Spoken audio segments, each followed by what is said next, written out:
Sarge, why you always got to talk about motorcycling? Sarge, why you don't never talk about nothing else?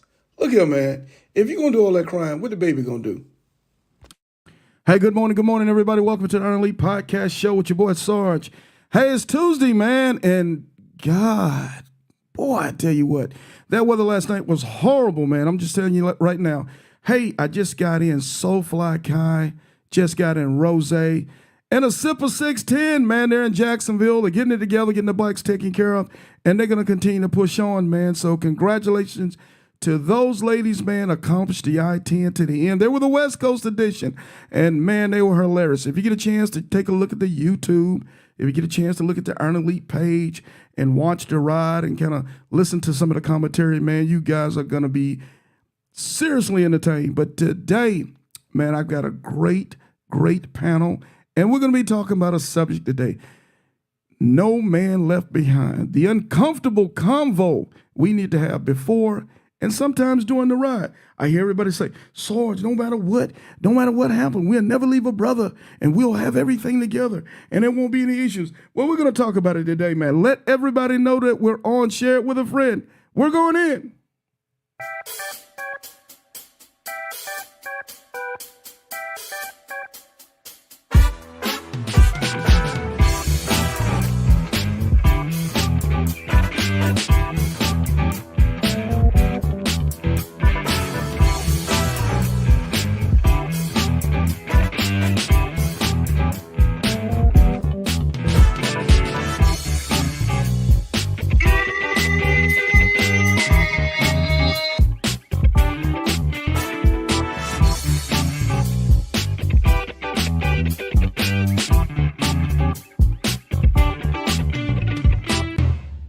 Hey, once again, everybody, welcome. Happy Tuesday, man.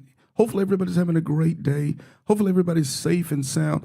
And oh, by the way, if you hadn't done it already, get your butt up, go to work, man. Those motorcycle parts ain't cheap, you feel me? So, hey, man, let me see if I can wake these guys up this morning, man. I'm finna bring on a panel of all-stars, and we're going to talk about everything motorcycling, man. How do we prepare? How do we get ourselves together? How do we execute? And oh, by the way, how do we talk about it, man, when we know we're getting ready to go out in a small pack, large pack, what have you? So let me see if I can wake them up real quick. Let me see. Family, how we doing, fellas? What's going on? Morning. Top of the morning to you. Hey, man. Hey, I got some rock stars with me today, man.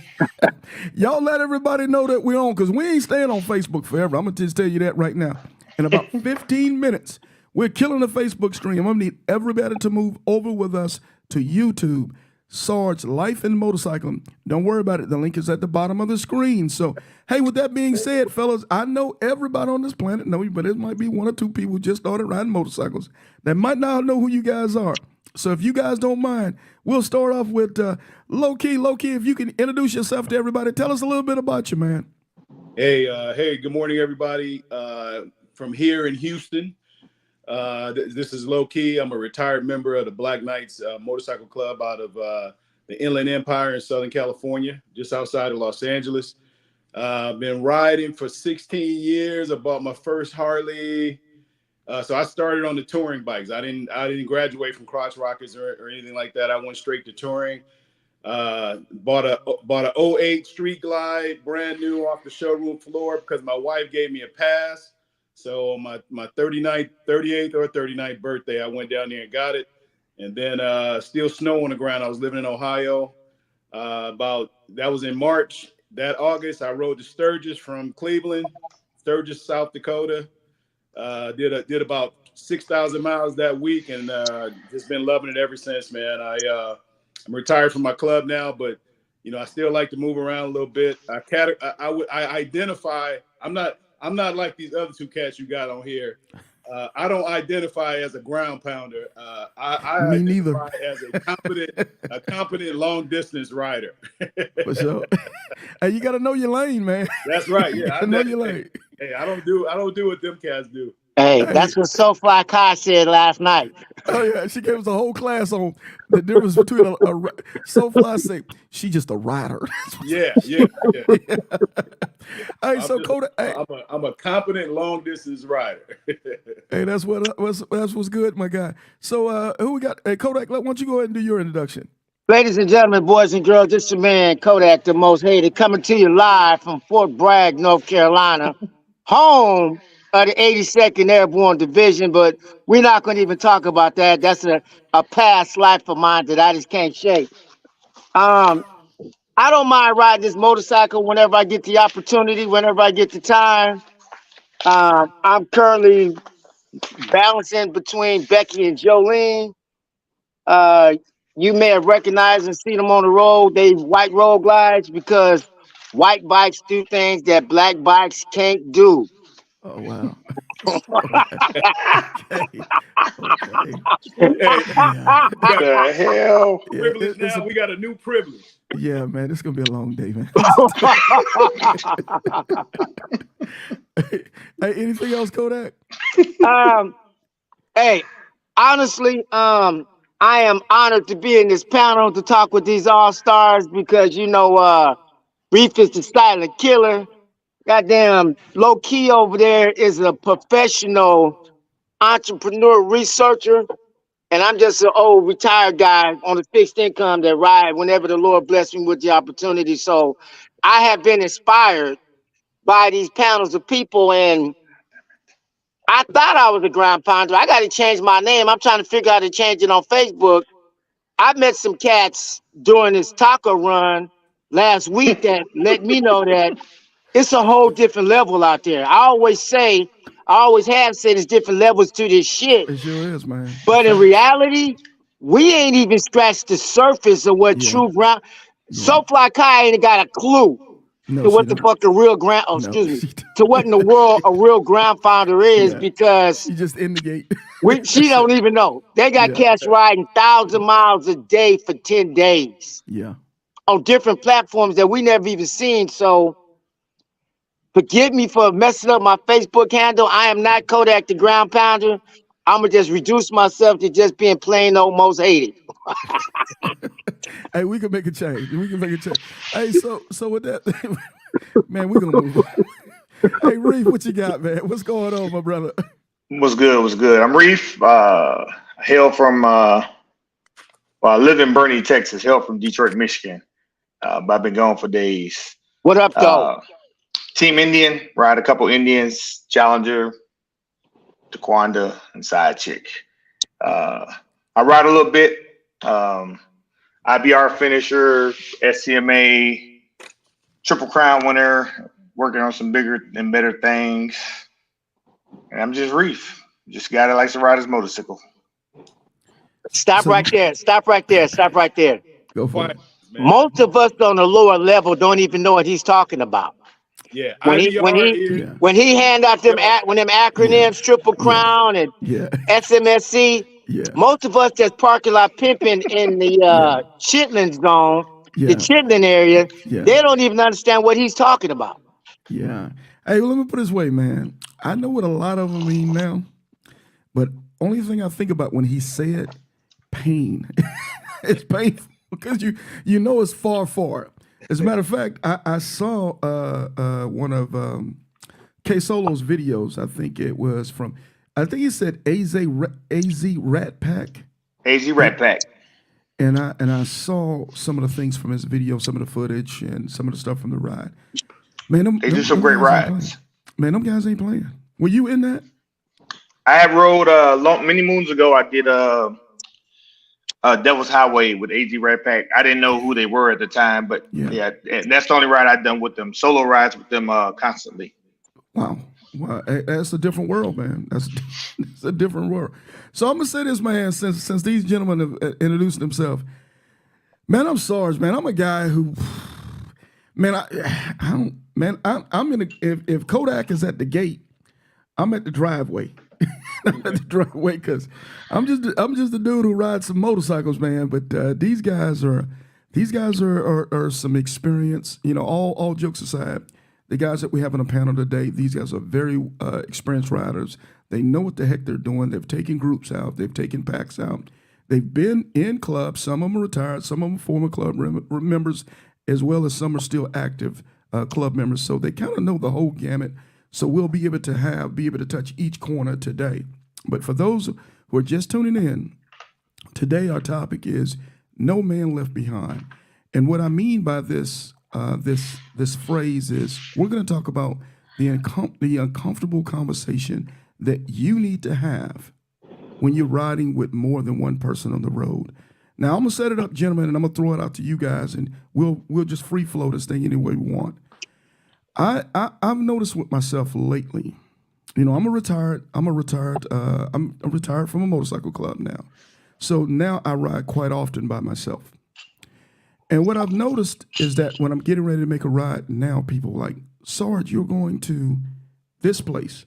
I would love to jump in and meet you. The first part of me says, oh, that'd be very cool.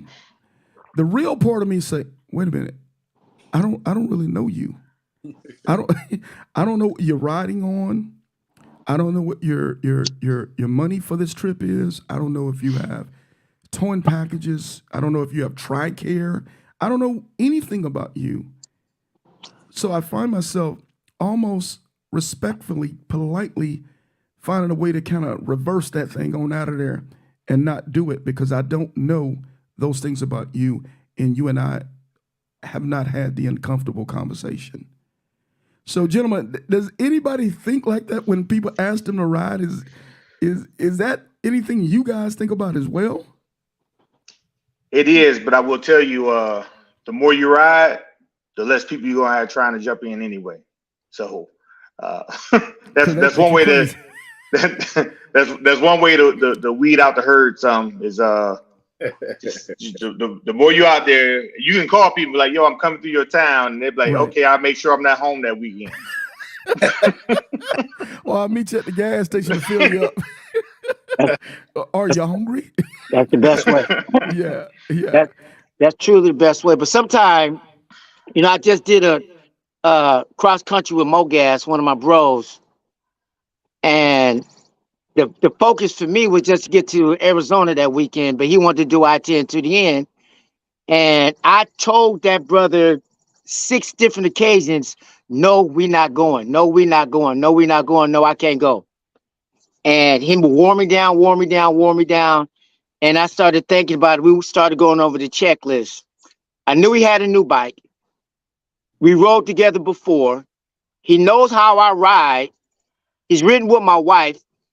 And, you know, he's financially stable to ride. So I'm like, okay, let's go ahead and try it. It turned out to be a good ride. One of the best rides I ever had. But it's some people that I know that's supposed to be in the circle, because, you know, we got circles within the circle. I won't ride with them. And they look at me like I'm the bad guy and say, well, you think you're better than us because you ride and we don't ride. Well, I didn't say that. You said that. But I know that when, like I said, I'm not on reach level, but when I'm on the road for business. I'm trying to accomplish the goal. I already got to look at my rearview mirror for my wife sometime.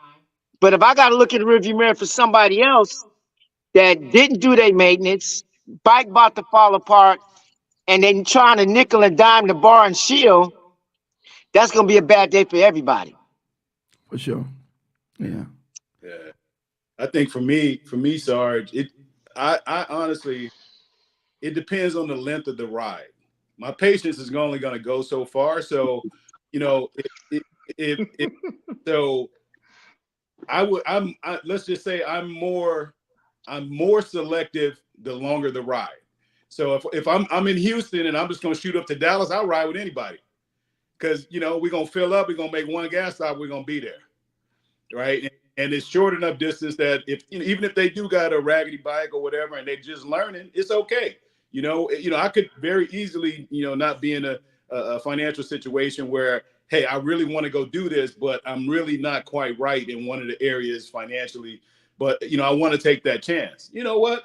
I'll take that chance with you from here to Dallas. You know, I might even stretch you over to New Orleans, or something. But I'm not getting ready to go do I-10 at the end with you. You know what I mean? No. You're not gonna practice on me. No. So it just depends. But I'll ride with anybody, man. And it just depends on the length. Is that fair to say?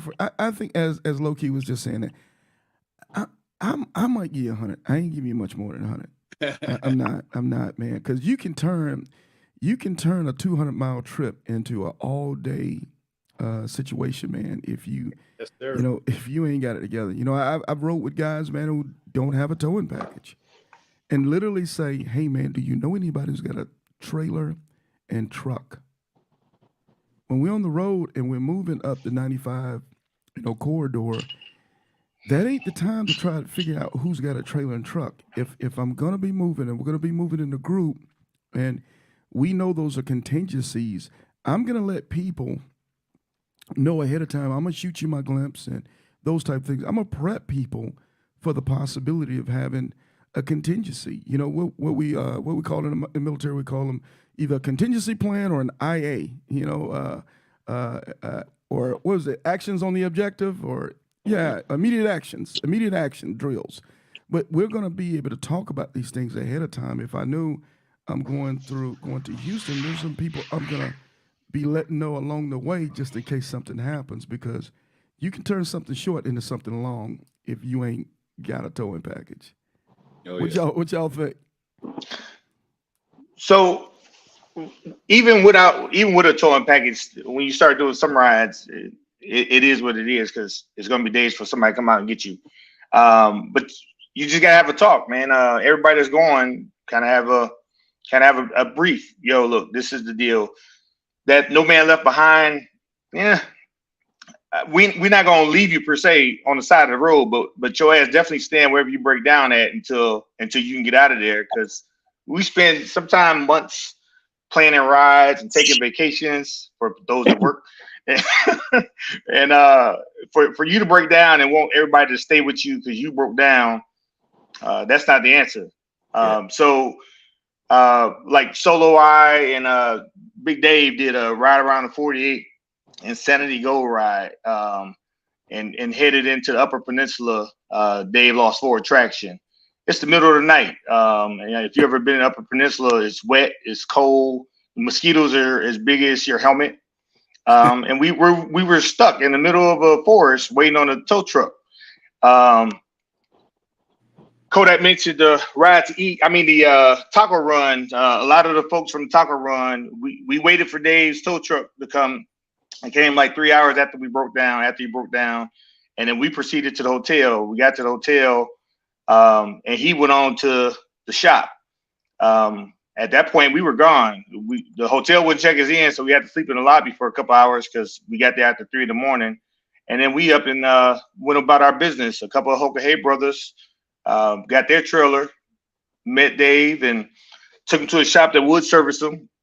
And then when he was able to get back on the road, he got back on the road, and a lot of the Hoka brothers and sisters joined him and worked his way all the way from Michigan, all the way around to Maine, all the way around to Florida, all the way to Texas, because he couldn't finish with us. So he finished his ride, didn't finish with us. He finished like four days after we did. Still finished, accomplished his goal. Mm-hmm. We wouldn't leave him, even though he urged us to leave him. But until he was on the tow truck, we was with him. Right. Yeah.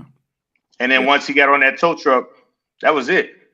A few years before that, we were going up to Maine to start the Route 1 top to bottom run, and two of our riders hit each other.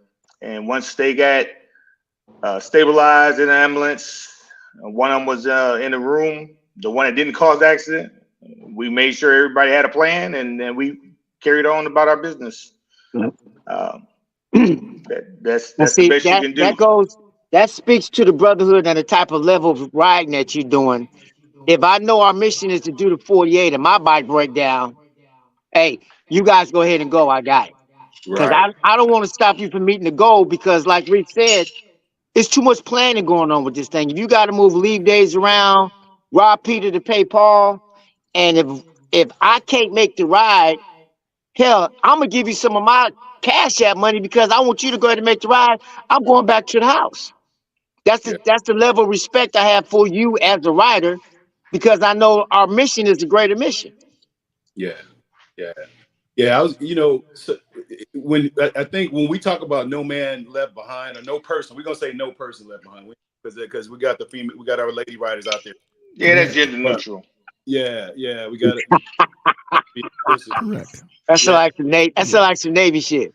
Yeah, Everybody's included. You know what the hell we mean. But keep going. everybody's included, man. But Everybody. but I think it's important, what Kodak just described and Reef, like number one, when you have like if the ride is a mission, it's different when the ride is the actual mission as opposed to being event driven. Like if the event, like I'm trying to get to an event. Well, no, we're trying to complete a ride. So the mission is different. So I think what happens is just we keep saying no person left behind. And we always hear that story where it's one person or the person that actually got left behind mad at the ones that left them, right? That's the worst story you're gonna hear. Oh yeah, my brothers, my sisters, they left me on the side of the road. Well, you wasn't they're being dramatic. The idea is to get you stable, triage, whatever you need. We're gonna get you stable and safe, but then we're gonna continue the mission, right? And you should be happy that we're gonna do that. Not pissed off because we're going to go without you, right? So the person that gets left behind needs to have an attitude adjustment too, because I didn't been in them situations, with my club brother mad because you didn't left him. I'm like, look, you was fine. What I'm gonna do? Sit there, wait? Yeah. You fine? You a grown person. You know the directions, and it wasn't that far. Like, don't get mad about that. I'll see you when the bike get ready. I'll see you when we get there. And you know the old saying, misery loves company. Yeah. I want you to sit there with me and be miserable. I'm about to abandon. I'm about to Yeah. misery. Soon as you're stable and go get the help you need. Now this is different. We're not talking about somebody went down on their bike. We're talking about breakdowns, right? Somebody go down on their We're bike. talking mechanical right now. Yeah, just mechanical. Failure. We're not talking about somebody going down. Somebody go down and you let you and they go to the hospital and they got serious injuries and you continue, then you a jerk. Yeah. You're a jerk. Yeah, you some type of something. Yeah. Hey, but I'm gonna say this real quick, gentlemen, if y'all don't mind. Hey, everybody on Facebook, please let's take this time to go ahead and move over to YouTube. We're gonna kill the Facebook stream here in about less than 5 minutes. So if you're on Facebook, go ahead and move over to the YouTube link. It's on the bottom of the screen. It's ticking across, so you shouldn't have any problems getting on with us. Hey, so gentlemen, let's say this. Still on the mechanical side, I had a scenario. I think I just lost low key. I'll pull him back up. Let's see so we can get you back up. We got you, my guy. Yeah. Hey, so preventive. I consider this as preventive. I'm coming back across from. I want to say it was either coming from Oklahoma or coming from Arkansas. We take off that morning. We, me and a few guys, we're riding, and we had a situation where there was a tire as we pull up to a Love's truck stop. And he said, Sarge, sound like he said, Sarge, I'm tired. And I'm like, man, we just started riding. What you talking about? He said, my tire. I said, okay. So I go in my tour pack and I get my depth gauge, my little Harley Davidson depth gauge meter. And I go and I start heading over to his tire. And I look at the tire, and it was a long streak about as long as this ink pen. You didn't need of nothing but metal. And I go, okay, we're done here. Yep. We're done. Ain't going over. Yeah, ain't no weed, that's French. Yeah. So I go, I'm doing the math now. I'm like, we've only been 800. 800 on that tire. And I start saying, okay, here, this is what we're going to do. It's Sunday. Google, see what time Harley opens. 11 o'clock. 11 o'clock on Tuesday. No, this is on a Sunday. Yeah, this. No, I'm saying if it was Sunday, it's most of them close on Sunday and Yeah. Monday. Yeah. Some, if you're not on the interstate, Harley Davidson closed on a Monday. Yeah, Yeah. so this is a situation where Harley's in Mississippi. I think it was Mississippi, and Harley was going to be open in, I think it was going to be an hour or almost 90 minutes. So say, okay, this is what we're going to do. You Google them, you know what time they're going to open. Who can stay with him? There's another guy said, I could stay with him and ride. Okay, you got one or two things. You can wait and call the tow truck and see if you can get there, or you can crawl this bike as close as you can, you know, going low speed with your flashers on and start trying to get closer to the dealership. So the towing bill won't be quite as bad. Yep. And you just won't be sitting idle. But this is what Sarge is getting ready to do, because Sarge had made a promise to Miss Sarge that he was going to have his black natchet behind home that day. Sarge made that commitment because he wanted to live to fight another day. Yeah. Now, some said, hey, man, Sarge, you were ruthless. I said, no, he was disrespectful. Because if he would have had that tire inspected yesterday morning, like the rest of us took our bike over to Harley and we, you know, went on the road, we just get that inspection for peace of mind. Or better yet, if he would have inspected the tire himself, he would have known that that tire was so damn bad. It was so damn bad. He better thank the Lord above that that tire didn't blow and possibly kill him or some of us in the group. Yeah. Yep. Now tell me I'm wrong, fellas. Tell me I'm wrong for doing that. No. Hey, And maybe he did inspect it. Everybody don't know everything. He may not, but he knew how long he rode on that damn tire. yes. He should have changed the sucker out. But So, wait a minute. Let's go back to what Reese said, Rick. Maybe he didn't inspect it. Maybe he didn't know what he was doing. Guess what people that don't know what they doing should do? pay the man. Pay it. Go take it to somebody who know Pay what the they're man. doing. Pay him. That's hey. Pay The the reason man. why, listen, look at this. I got on Green Army socks. The reason why I wear Green Army socks because all my money going to riding these motorcycles. This Man, that's ain't no embarrassing. cheap. I got a 15-year-old hoodie on with stains in it. I wear it every day if you see me smoking. I gotta choose between going to work, getting a job, or living off this minimal income I got, or riding these bikes. So I don't want to go to work. So I stopped spending money on clothes. I spend money on gas and maintenance. Right. Hey, I got this saying, you cannot nickel and dime the bar and shield. Chill. Yeah. I got damn Jolene is in the corner right now, fresh oil, fresh tires, ready for the next ride. I will not pull that bike out until it's time to go.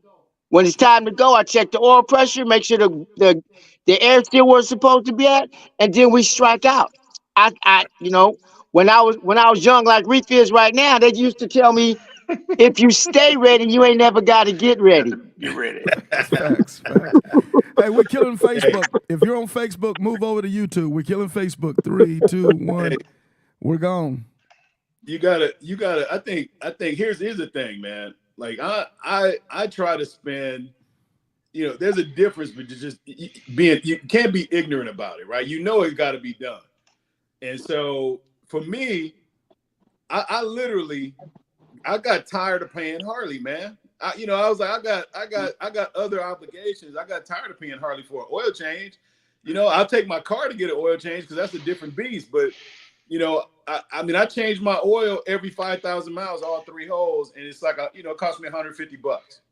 You know, and I'm not going to Harley paying for the 500-mile service and all that because I don't see the value in that. I can change spark plugs. You know, YouTube. You know, since we're on YouTube, we'll get him a shameless plug. But I learned how to work on my bike by going on YouTube and just watching YouTube videos, change my oil. I can drop the tires. I found a local tire shop that will balance and mount them. So I buy my tires online. I have them delivered to the house. I drop them and I take them over to the shop. They charge me $35. And I don't have the name of it, but since they ain't paying me, it doesn't matter. Okay. You know, but I take it over to them. It's $35. They mount and balance it. I bring them back home and I put them back on. So, and I always keep one on deck. I'm always shopping. You know, I'm always shopping. So I've got my both of my bikes use the same rear tire, and you know, they have different front tires, but I've got one of each tire on deck right now, and I found them on sale during Black Friday, and I just haven't needed them yet. What you So, got? you know, I 18s think on the if you back can or save 16 yourself a on the lot of back? money, huh?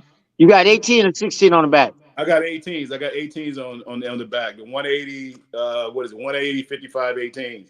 And I run Dunlap. You know, I saw Retro couple. I don't know if that was a couple weeks ago. He put a car tire in his back wheel, and I was like, man, You going to the dark side. Yeah, I yeah, he saw going that. to the Yeah, I dark saw side. that. I'm not ready for that yet. Yeah, You I know, saw that. I stick with my Yeah. Dunlap on the rear, and I run different tires on the front. As long as they're both radial, they match up. But I think people can save themselves a lot of money. A spark plug at Harley is regular spark plug is $8, right? These new bikes use, I think, 4 of them. The old bikes use 2 of them. You can just think about that. I mean, I can replace all 4 on the new bike for 30, or on the old bike the 2 for $15, and the labor is free because I got more time than money.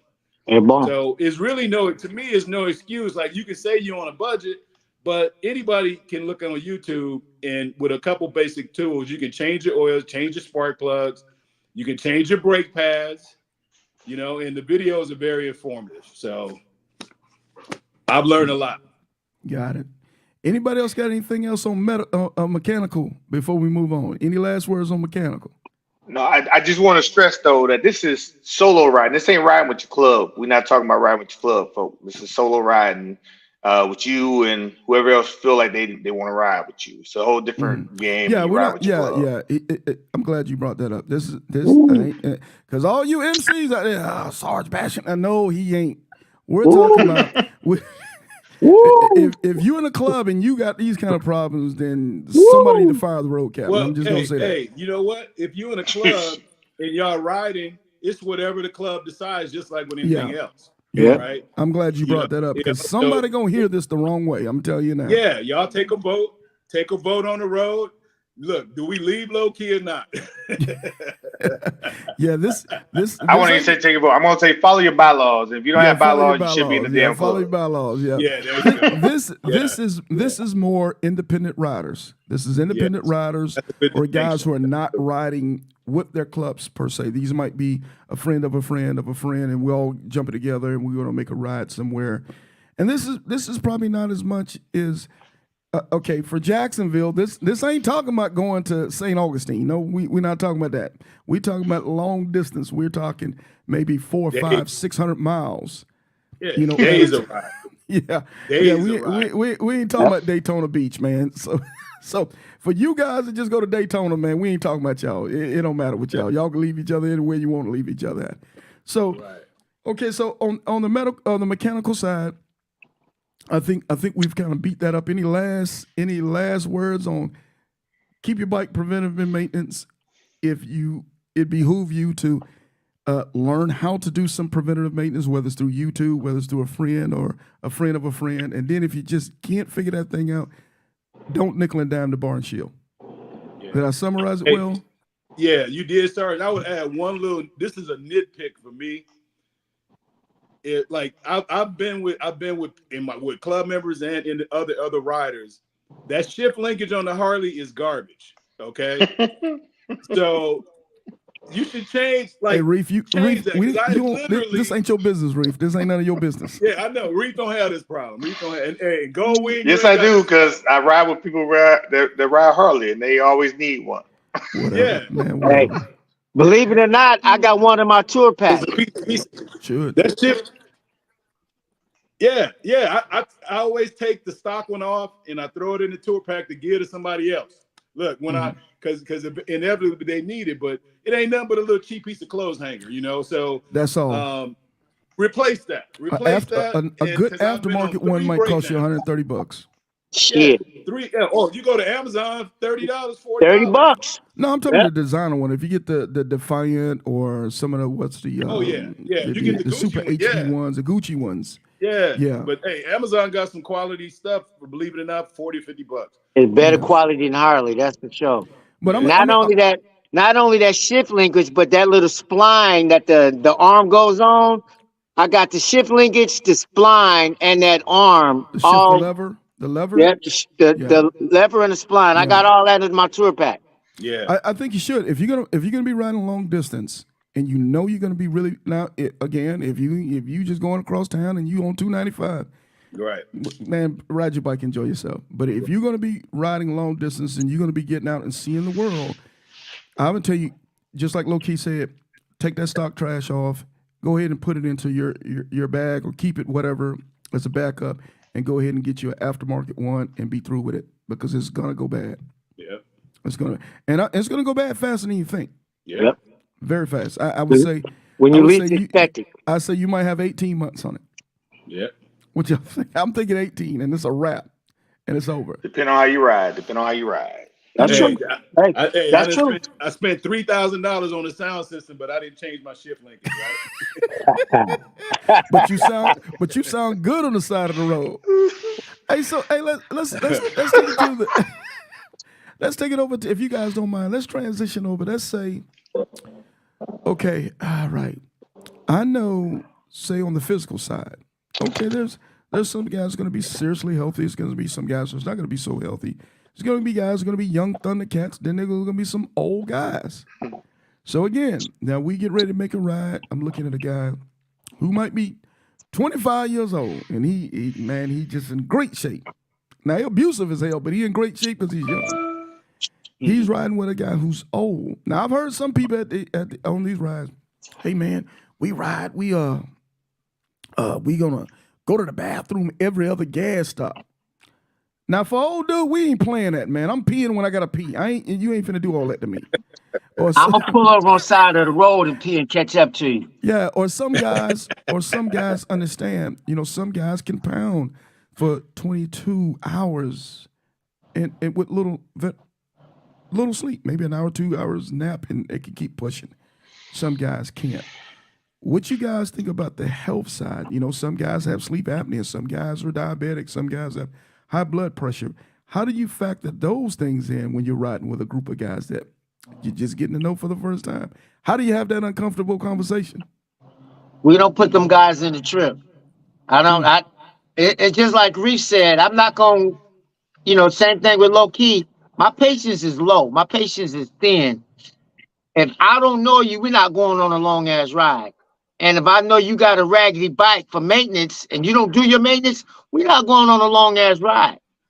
If I look at you and hear that you're breathing hard over the phone and you can barely maintain your own health, you and I not going on a long ride. I'm politely decline and say, hey, I'll meet you out there. If I see you, I see you. If I don't, I don't. But I'm not going to take on your responsibility. Right. I don't have it in me. Right. Yeah. I think Sarge, I think it's important. I look at things like this, bro. When it comes to like health issues and stuff like that, I really don't want to know anybody's business, right?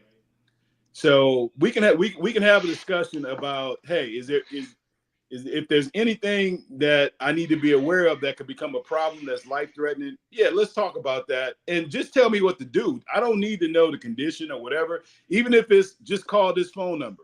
I think we get on some of these trips sometimes.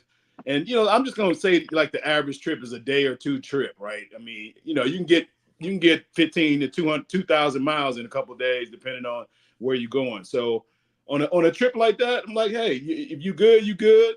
Everybody they taking their medicine. I mean, I can't police grown people. I think the one thing we could do a better job of, and I include myself, is when I'm about to take off somebody, hey, if something happens, here's my wife's phone number. Yep. That, so that she gets the call from somebody that I'm with, right? Other than that, I figure hey, how I get down. I've talked about it enough. So, I'm not an extreme rider. I ain't gonna sit on the bike and get my gas. My gas stops are about 15 minutes because I'm getting off that bike to stretch my legs because I know I can go longer if I take a walk. And make some day. videos. And make some videos on the side of the gas station. Yeah, that's right. You're missing out on your video folly on the side of you got time, 15 minutes. You got time to gas up, go take a leak, and do a short video, right? Right. Well, you do that. I mean, that's plenty of time, but that's my system, and I can go longer. But on that health stuff, it's like you got to do. I think people just need to be honest. And when I'm riding in a group, I don't mind stretching myself if that means stretching myself is slowing down because they don't want to set their cruise controls at 90. I can do that, but I'm expecting them, if their normal speed is 75 and they know I'm setting mine at 90, like you got to meet me in the middle. Like you need to be stretching yourself too. Like if I'm the only one giving, it's gonna be a miserable ride for low key, and it ain't gonna last long. Because I will separate. Look, we will get divorced on the highway. Hey, so what's your thoughts? Because I know right with Reef probably ain't the easiest thing in the world. What's your thoughts, Reef? Man, so I'm actually the patient person out of the people that I tend to ride with. But people I tend to ride with Solo, and I ride with Smiley. Well, hell, y'all ain't got no problems. But even then, like I met them on a ride. Like we first time I met both of them, when I met Smiley, he came to my house so we can do a 50cc plus some other stuff. And that road, I didn't even know the brother's name until that point. And Solo, the first ride we did together was 49 states and 3 countries. Almost 18,000 miles. Brother, we've been riding together ever since. That's a high bar. Yeah, but that's a high bar. That's the 0.001%. But I'm saying, but even you talk to people and say, hey, look, here's the expectation. We're gonna ride 18 to 22 hours a day, every day. Are you okay with that? Yeah, you got your meds. Yeah, you got your extra glasses. Yeah, then let's push out. If you get on the road and you get tired or something happen, let's talk about it, and then we figure it out, and then we adjust and we keep on riding. Now, if somebody's always the hold up, then maybe you ain't meant for this ride, and we'll see you later, or I'll see you later. There's been plenty of other people that I have rode with that we worked out just fine, and they had a lot of medical issues. I used to think the same thing. Oh, you got to be in shape to ride. Well, some of my circles, I found out that round is in shape, and them motherfuckers ride too. Hey man, hey, you'd be surprised. I'd be like, surprised how them fat guys can get down on a motorcycle, man. I'm telling you. And they do tacos. Yeah. Yes, exactly, Kodak. So, and you hear some of the stories, you be like, you did what? And you look at that person, you be like, you don't look like you can walk from here to the bathroom without assistance. But you have done what on a motorcycle? And you'd be like, God damn. So, one is humbling because all the things you thought that need to happen, you meet other people outside the circle, and you be like, well, that totally contradicts everything that I thought you needed to do to be a rider. Or and then like Kodak says, he's no longer considers himself a ground pounder. That's urban shit. That's black people shit. Like you meet people that don't look like us, and you be like, you did what? Yeah. Man, I don't even scratch the surface of that. Let me change my name. Let me take that. So that's expand your horizons, be humble, and ride your motorcycle. And then realize that everything ain't for everybody. No matter how much somebody may have done something you love, just because they did it, don't mean you can do it. Now I'm here to tell you, if I can do it, anybody can do it. But it's not always that simple. I tell everybody that if I can do it, anybody can do it. And I've done a little bit on a motorcycle. It just takes a little time, dedication, and you got to want it. And then if you want it and you want to do all those things, you got to make sure that your pockets are able to do those things and your bike is able to do those things, because it is expensive. Hell, if you don't do your own tires are $800 some for a set now, mounted and balanced. Hell, I got 35,000 miles plus this year already. That's a lot of tires already. And everybody ain't able. I sell a lot of plasma. We're gonna get to the money piece. Hey, what it said, don't worry about the money player. That's gonna be the last one. We're gonna hit with that money. But well said, Reeve. But I'm gonna join on if you don't mind. You can't judge a book by its cover when it comes to this motorcycle riding thing. What he said was facts, man. You look at some guys and say, man, he can't ride. And then you look at some guys and say, oh man, he can kill it. And the one you think can kill it be crying every other gas stop. Oh, man, saying don't judge a book by its cover. For sure. Hey, my neck, my back, my neck and my back. They constantly, man. Some people just don't have the mental fortitude to be able to do this thing. And I'm gonna do this because low key said, I don't really want to know too much of your medical history. I do agree with that, but there's some things I do want to know. Man, what are you good to do? You know, are you good, with riding, with a certain, do you need to eat so many hours? I need to know those things, man, because I don't want to assume that you're the same as me or I'm the same as you.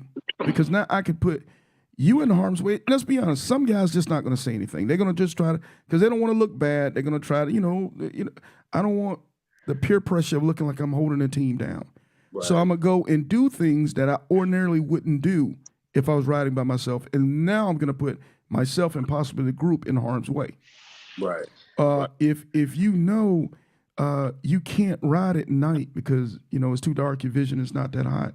Let's talk about it, man. I don't want you going across Western Texas at night and you can barely see, because hell, even people can't see back in Western Texas. It's too damn dark back there.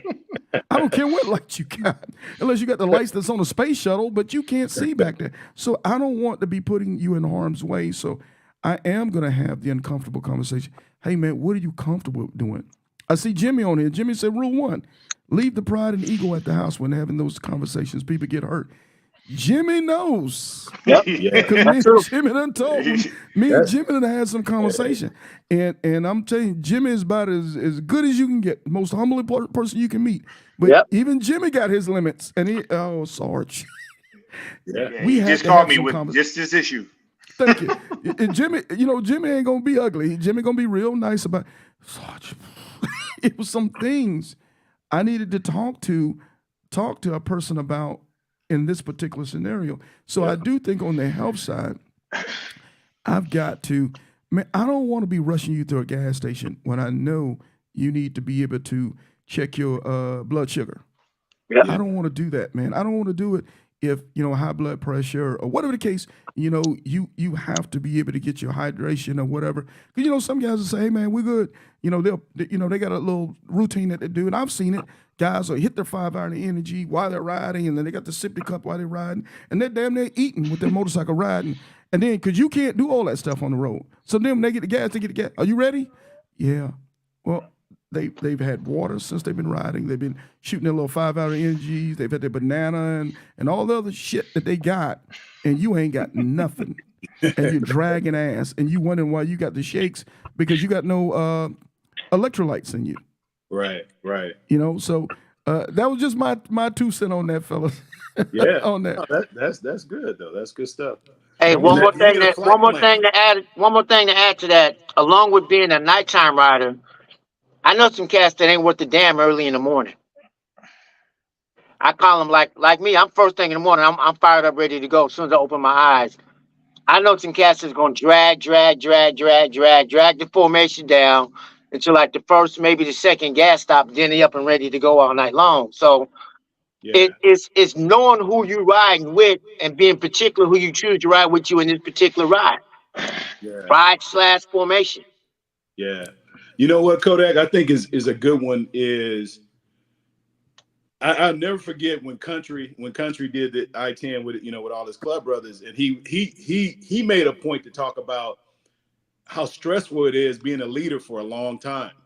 And I'm one of those people like, hey, let's put the club politics aside. I know the president's supposed to ride in the front, when we go into a club to an event or something, but on this highway, I really think it's in everybody's best interest to rotate the leaders at every gas stop, especially on a long ride, because you get number one, everybody doesn't get that experience of actually leading and having to look in their rearview mirror as frequently and make sure that everybody is in the pack and nothing's going wrong and doing hand signals and stuff. So like those cats that ain't that alert in the morning, I'll throw their butts up there in the front in the morning. Like, oh, we about to wake you up, about to give you some responsibility.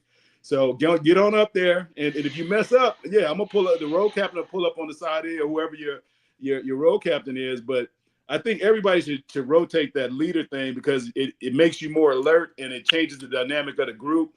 So if I'm the fast rider and I'm in the front, I'm gonna be frustrated when that what is it called, the Arcadian, the what's that instrument? What's that? The accordion. The accordion. Yeah, the accordion. Yeah. So when the pack is doing this, And when you're in the front and the pack is doing this, that drives you nuts. But when you're in the back and is doing this, you don't care.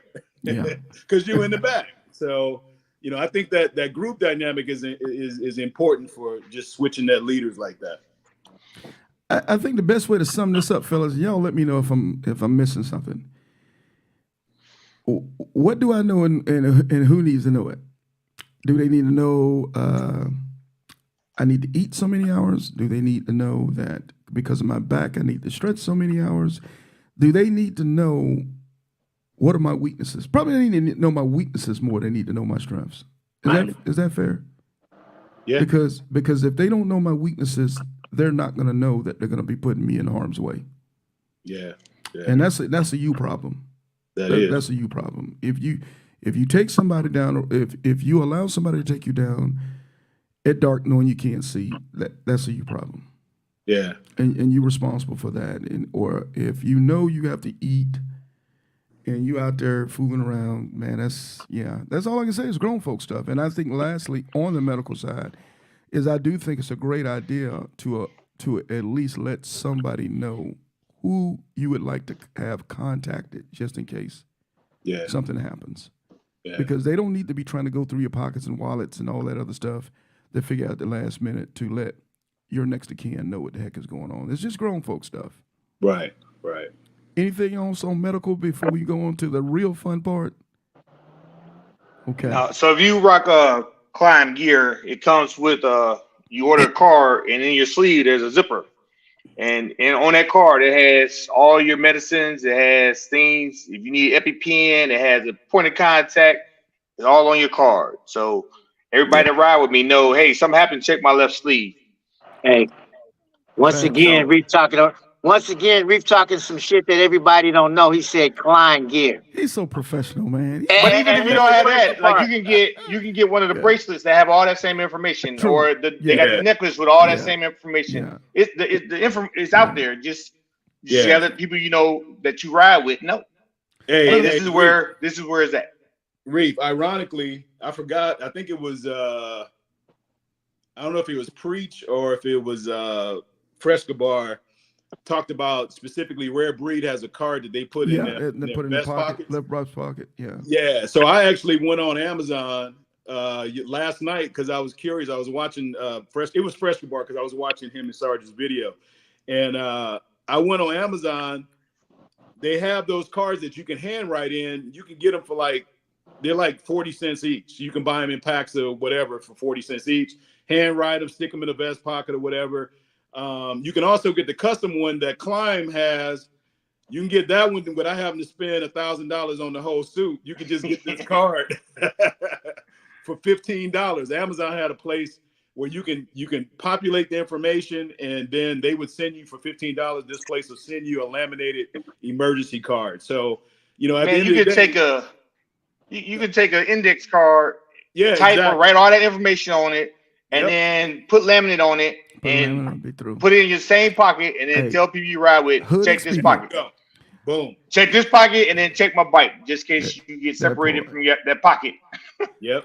Hey, is Clem? He say, is sugar, honey, iced tea, and riding? What the hell? Is Breezy playing? No, he said he didn't want to say shit. He said it's the shit. That's sugar, honey, iced tea is shit. Oh, okay. Okay. Thank you for correcting me. But yeah, it's pretty. That's old school right there. That's old school. For me, man, it's just simple, man. Whether you're doing it on an index card, whether you've got Nurse Tiffany has, she talks about the Life Alert bracelets and some other things that it's out there. We just got to utilize it. It's 15 million ways, man, to make sure you're safe, and you don't want people trying to figure that stuff out at the last minute, man. Hey, sorry. Speaking of which, let's do a quick plug for Nurse Tiffany. There it is. I bought one of the kits from her. This is the $40 kit. How about that? And let me tell you something. I'm telling everybody, we can put the link in there. But this kit, I 2 weeks ago. I updated my kit because I'm a firearm instructor, but I got the tourniquets and stuff. I spent over $200 to put together two of these. Mm-hmm. $40. I could have $40. saved. There it is. Only thing is missing is the tourniquets and the chest seals. Yeah. So she got everything in this thing, man. So y'all need to check this out. Man, I'll put that link in. I'll get it in the description here after the show is over. But Yeah. by the way, man, Icy ain't playing, man. AKA Nurse Tiffany, man, she ain't playing. This month is Motorcycle Safety Awareness Month, the month of May. She's doing her thing, man. I'm gonna shoot that link out for everybody to be able to check her out for those. She's pre-made these first aid kits.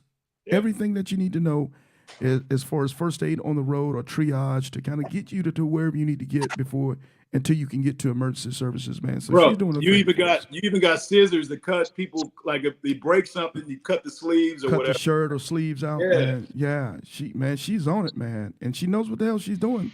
Oh, by the way, she's a long distance rider as well. Saline solution. That's what's cracking. Hey, Kodak, you get something in your eye? A little saline solution. Just man, she got everything in here, bro. Squeak, squeak. It flushes wounds too there. Yeah. Young man, to clean that stuff up. Because Lord knows none of us gonna ever get burnt on a motorcycle.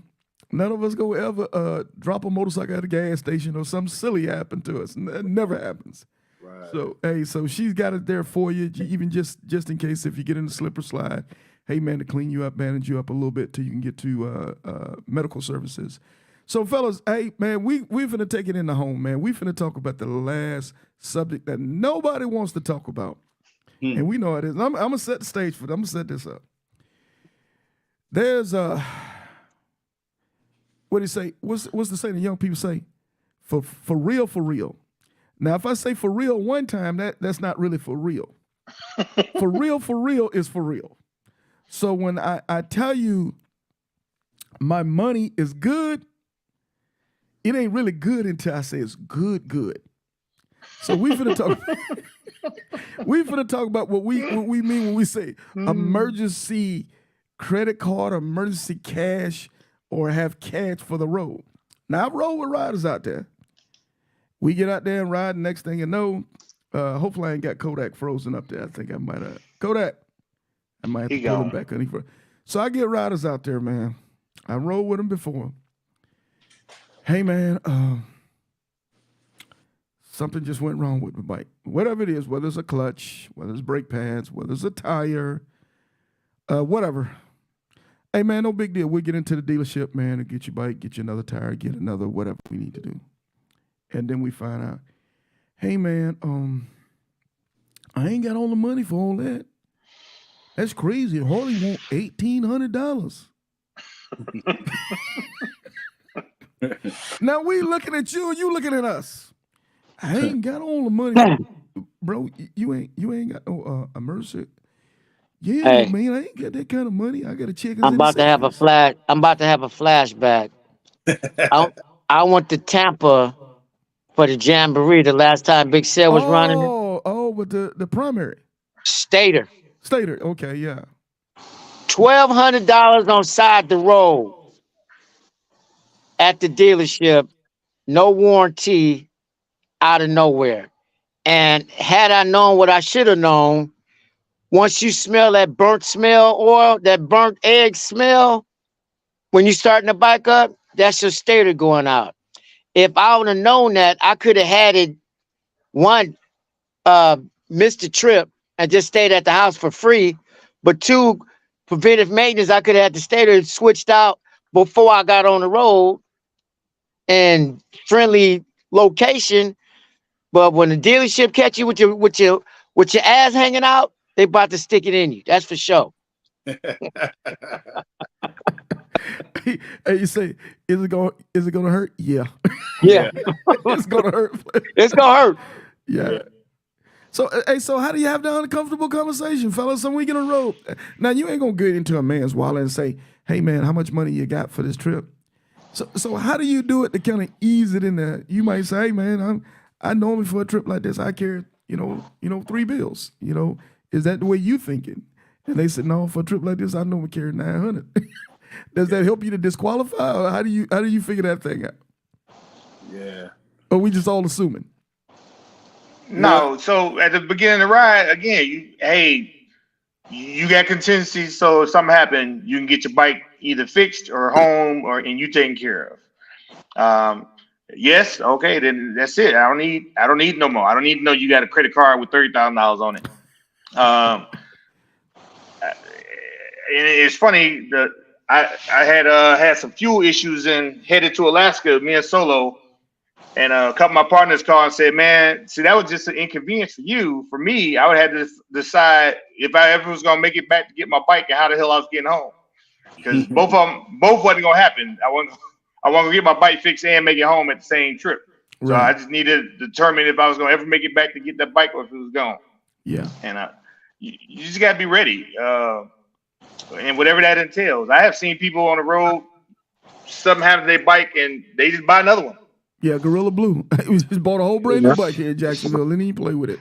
Yeah. Just buy another I've one. seen that happen. I've seen that happen a few times on the I-10 and I think it was a couple that bought a brand new bike in Baton Rouge. Man, it was like, we're gonna keep it pushing.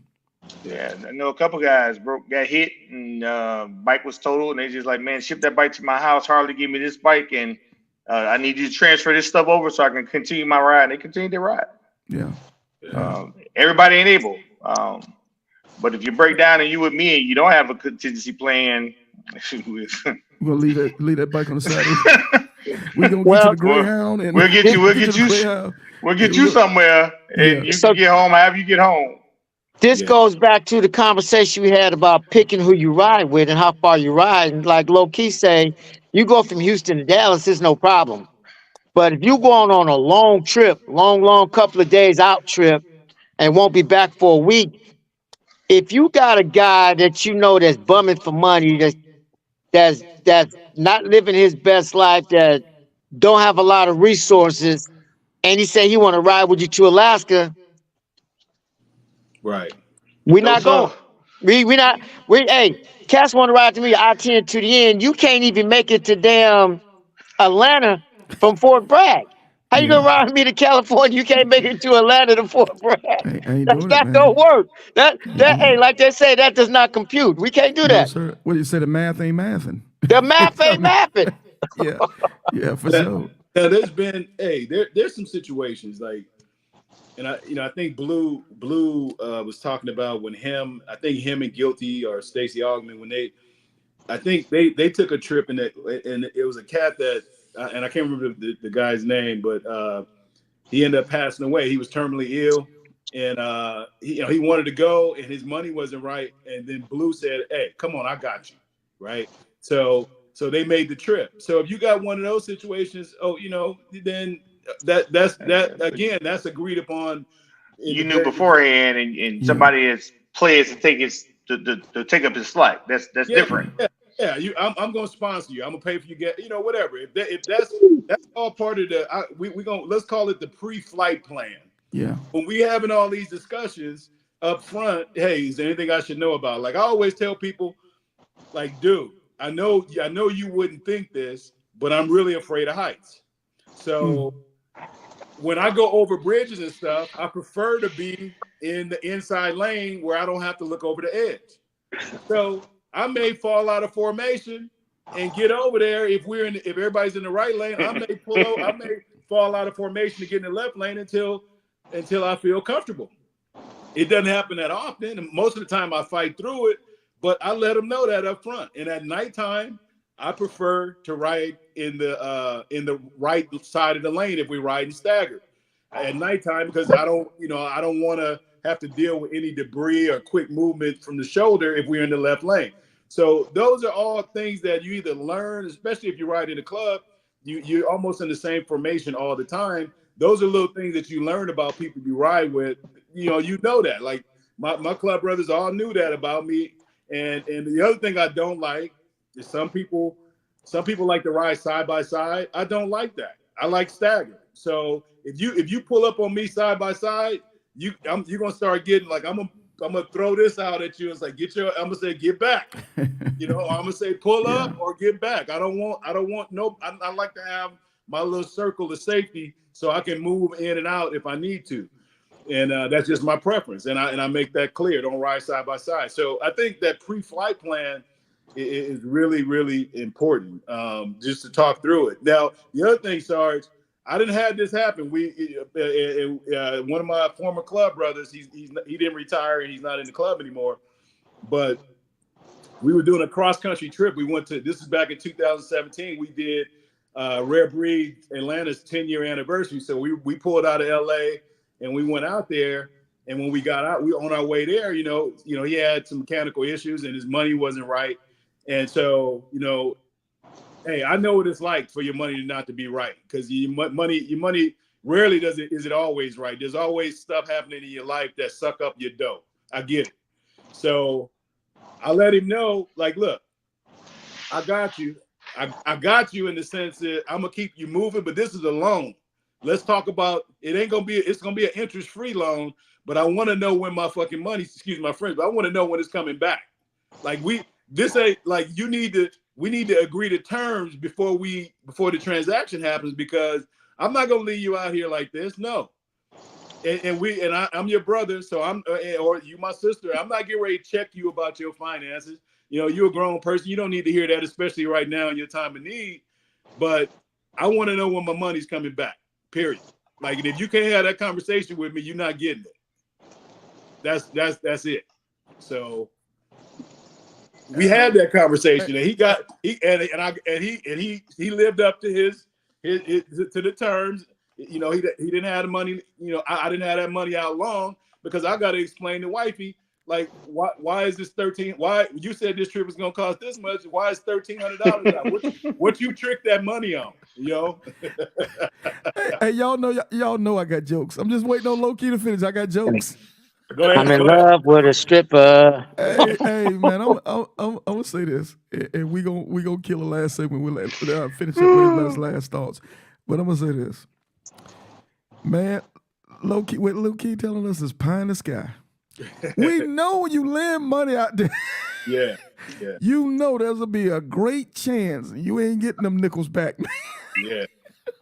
Because on the side of the road, they're going to tell you everything I'm going to pay you back in interest. I'm going to have an apple pie waiting with you. Right. And right. next thing you'll know, you're going to spend the next 2 years trying to get back the $500. So I'm going to just tell you this. On the road, if Sarge lend you anything more than $100, we going to have to write this thing down. I know how some of you summer guns are. Y'all want to put something on it. You're going to put $30 on it, then 12 weeks from now, you're going to put another $20. I ain't going to play with you, man.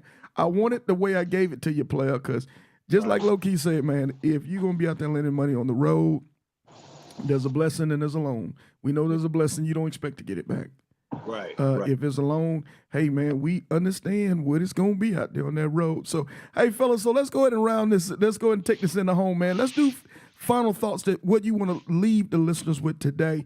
And, hey, whoever wants to take it first, man, we'll go that direction. Final thoughts. Hey, I'm gonna go first. We always hear people say, "Ride your ride." And we just say it without thinking about, just like somebody sees you say Gesundheit. Ride your ride, ride your ride. But then when you ride your ride, or you see somebody riding their ride while they're riding with you, you scratch your head like, why are they riding so slow? Why are they riding like that? Why are they doing like that? I'm thinking to myself, hell, you just said ride your ride.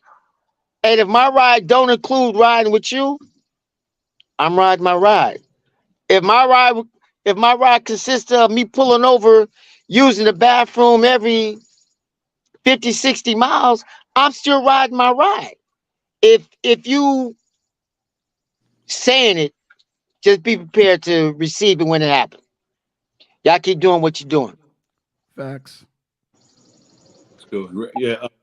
For me, I would just say, man, whether you know each other well or you don't know each other at all, I think just having communication, just communicating up front and making sure that you guys are on the same mission, right? Make sure you got the same goal in mind. Honestly, I think with group riding, the number one argument is always gas stops. Whether they're either too short for somebody or too long for somebody. and a lot of the communication and things, that's just super important. It's just, hey, let's set a goal for how I'm gonna stop. And I truly believe that even though no person should be left behind, I think each individual has a responsibility not to be that person that causes the whole situation to begin with, right? If I take care of my bike and I'm taking care of my body, drink my water, whatever, keep myself hydrated. Like, don't be the burden in the group. Try to stretch yourself so that the group, everybody else is riding. You want them to enjoy their ride while you're enjoying it. So. Well said, my brother. Reef, what you got for us? Man, to echo on what these guys said, get out there, have fun, ride your ride. Know who you're riding with, know how that you ride and that you're compatible with riding. And if not, agree to disagree and split ways and keep it pushing. I talked to a lot of people. A lot of people call me and be like, hey, I want to ride cross country with so-and-so. Do you know that person? No. Why do you want to ride with them? Oh, well, I can't. I need help with hotel rooms. I can't afford then maybe you need to stay at home. Maybe you need to stay at home, because even in the hotel room, you don't know. Some people may snore. Some people may want to sleep naked. Some people may want to cuddle with you. You have no idea what the hell people want to do. Hey, and you don't know your these Navy people. days is over with. Your Navy days is over with. So We don't need that's too much information. We don't need to know what happened on the submarine. You don't need to know that. Well, I ain't never been on a submarine, so there's that. Just know what you're getting into and be comfortable and have that talk. And sometimes it's best to part ways, because you can't ride with everybody. That's for damn sure. I know family that don't talk no more after going on a long ride. So get out there, enjoy yourself, have fun, ride to your ability, not nobody else's. And ride more. The more you ride, the more ability you're gonna have. Take them classes with Kodak and Shaquilla Boosty and all Scooter. They love to teach. Call them up, have them teach you a class and hone your skills. You ain't gonna learn by watching YouTube. That one you ain't gonna do. You gotta get out there and do it. Yeah. And then don't just do the basic classes, do the advanced classes where you own your bike. Well, because if you don't learn your bike, but through them cones. Yeah, if you don't learn on your bike, you ain't. I agree with you. You should learn on your bike, because some of us like to put all these crazy handlebars and stuff on our bike, man. You better know how to maneuver that bad boy. So get out there, have fun, and enjoy yourself, and find that person or people that you can ride with, because you ain't gonna ride with everybody comfortably. It ain't gonna happen. Right. Hey, well said. So hey, for everybody out here, we're gonna go ahead and end this thing. But let me say this, man. The three gentlemen that I got on today, Low Key, Reef, and Kodak, I brought these gentlemen on for a reason.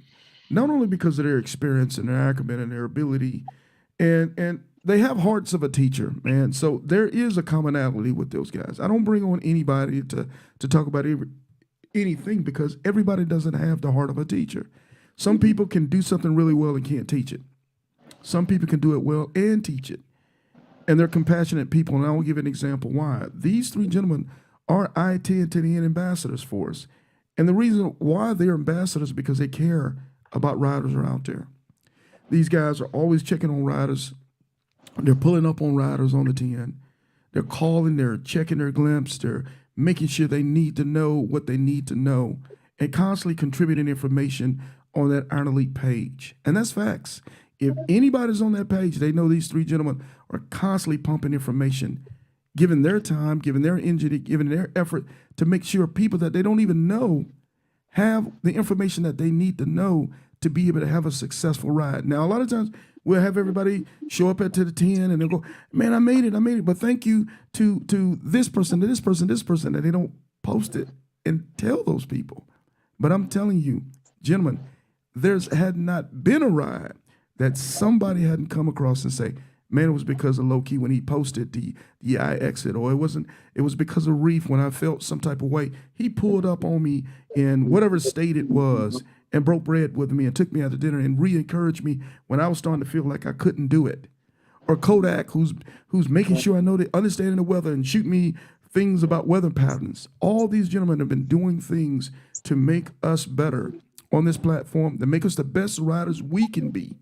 So when we say this, Iron Elite, home of the motorcycle elite, it doesn't necessarily mean that you are the best of the best and the best. No, it means we're giving you a home where you can come, where there's no judging, where there's no shame, where you can learn to be the best rider you can be. That's the focus of it, is helping you to be the best that you can be. Did I miss anything on that, gentlemen? Good. Hey, gentlemen, I appreciate y'all, man. This has been a blast. The uncomfortable conversation. No man left behind. Hey, fellas, I appreciate y'all so much. Much love and respect. We'll see you guys on the highway soon. Because what I've heard is if you're a motorcycle rider, it's hard to hide on the highway. Somebody's going to find you. Like Wall Street, Black Wall Street. Black Wall Street, Black Wall Street. Reed, what you got coming up next? Where you going? He probably going to damn near North Pole. Where you going next, Reed? What you got? I got some best 15 roads to do, so I'll probably head up to Colorado and Utah. Providing the snow, I'm tired of riding in the snow, so I'm gonna check the mountains and everything. I saw K Solo up there. Yikes! Yeah, you just came back from the snow somewhere in Northern California. Yeah, it was all of California. It wasn't just Northern California. Yikes, man. Yeah. What you got, Kodak? Where you going next? I'm going to hell if I don't change my evil ways and repent. Please take care of that. Please take care of that today. Please take care of that today, player. I have no intentions on meeting you down there. We go part ways. Hey, anybody going to so Black Wall Street is the next thing pushing. Plus GQ's got his Peace Army ride. Yeah. The 25th of May. He's getting down in what is that, in Baton Rouge, or is it in New Orleans? Baton Rouge. Baton Rouge. I think some of it's in Slidell with the Host Hotel, Slidell, Louisiana. But he's got a flyer out there. So on the Iron Elite page. Also, go to GQ's page, just GQ, on his YouTube. Check him out, man. There's a lot of people got some cool stuff going on. So, in the meantime, in the between time, fellas, much love and respect, and keep it motorcycling, you dig? Thank you for everything, fellas. Let's do this. Let's give him a round of applause getting out of here. Let's do this.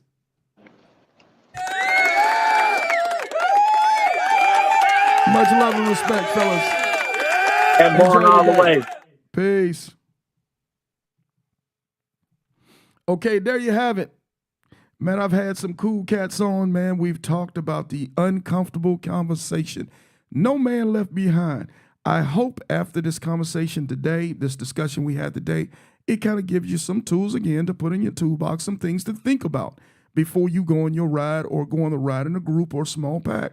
I'm just saying this, fellas. Ladies, if you don't have these conversations, you're setting yourself up for a long way and a tough way to go. Be able to have those conversations with each other. Have those grown adult conversations.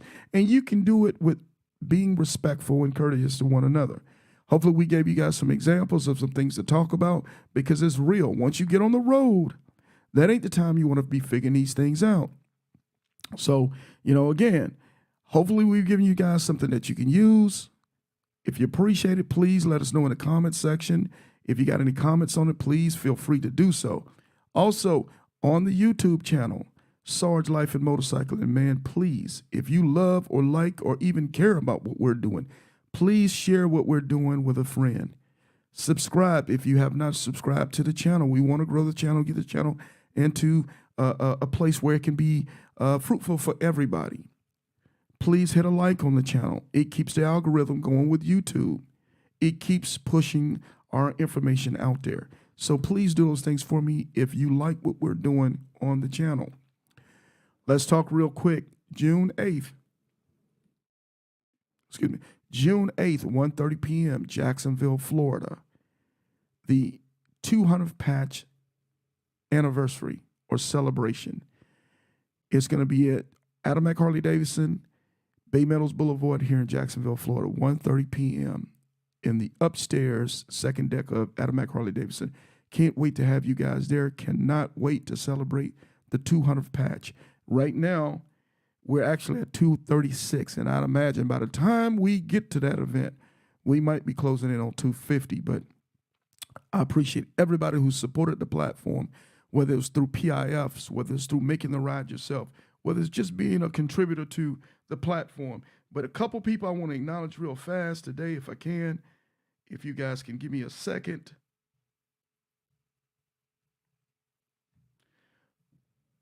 Rider 235 is Rose. Rider 236 is SoFly Kai. Matter of fact, as we speak, they should be pulling out and getting out of Jacksonville now.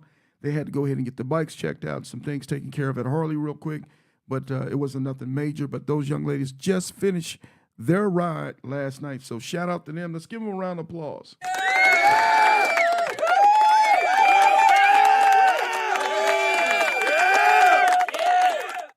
Shout out to my PIF.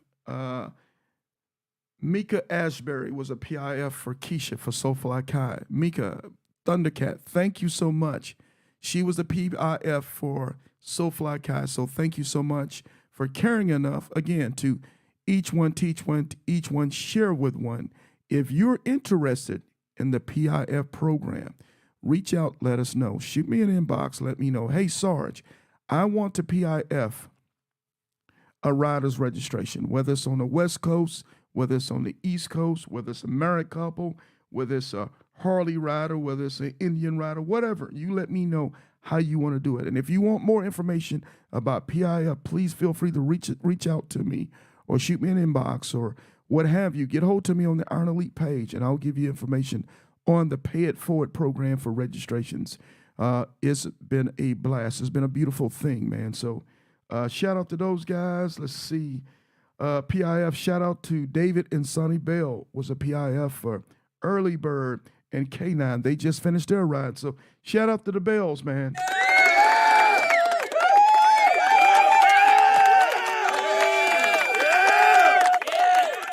Shout out to Snacks, Cynthia Franklin. She was a PIF for Coco. Coco just finished just a few weeks ago on her I-10 to the end ride.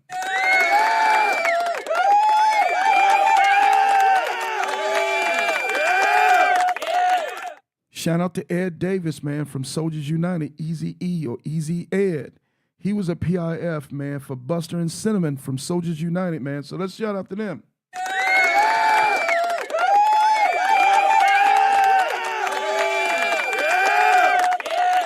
Man, shout out to Russell Brown. Just like that. He was a PIF for Keith Morris for Pocket Change. Just finished up.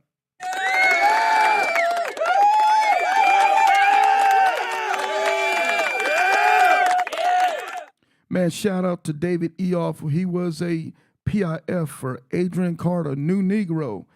Also for Rosalind Lewis, Rose, man, PIF. They just finished their ride not too long ago.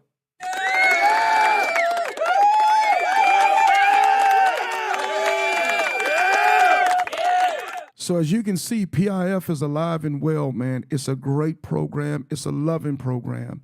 Pay it forward. If you want to contribute to another rider's registration, man, reach out to let us know, man. I love it. It's the spirit of giving, investing in us to be. Again, also, I got a shout out to Harley Davidson, man. Harley Davidson I just got a shipment in of some giveaway gear that we're going to be giving away during the 200th patch anniversary, man. Some real cool things, some prizes and things we're going to give. Because I know how much y'all like stuff, man. Sarge, we love free stuff. So I do have some free stuff, man, that we're going to be giving away for those who come and celebrate with us for the celebration. Also for the host hotel, let's talk about it. For the host hotel for February 2025, the Iron Elite event, you better hit that link. The link is in the Iron Elite page, home of the Motorcycle Elite, or home of the Ground Pounders Reunion. It's on the Facebook page, the group page. It's in the featured section, man. Go up and book your room. Those things are filling up big time. I've told the hotel we want the whole entire thing, and we're almost there, man. So please go and book your room today. It's not going to cost you anything. It's to book your room. Don't do like some always do to me. Call me a week before and say, Sarge, how do I get, man, if you don't stop, go book the room now when it takes you 5 minutes and you don't have to worry about anything else. So go ahead and take care of that. For my I-10 to the end riders, I got 3 riders that are almost hitting, matter of fact, as we speak, they should be hitting California, the state line. They should be at Santa Monica Pier sometime this afternoon. That's my man Tank, Chico, And Care Bear, man, coming out of the Carolinas, Carolina, South Carolina, and Georgia. They're doing their thing. They're riding, man. They're enjoying each other's company. Oh, by the way, they're all veterans as well, man. So shout out to those guys, man. We'll be hearing from those guys this evening, praying that they complete their mission.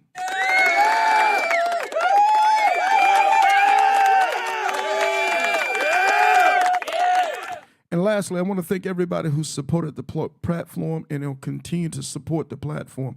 All my I-10 to the end ambassadors, man, thank you guys so much for everything that you do for us with this platform.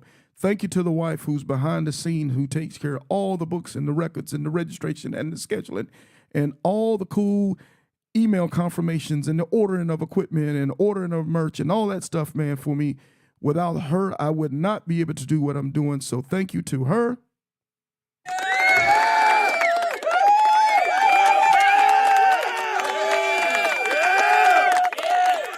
And thank you for everybody who came on with us today, man. I know you're busy. I know you got things to do, but thank you for spending some time with us here on the Iron Elite Podcast. So with that being said, man, we're going to say, keep it motorcycling, you dig?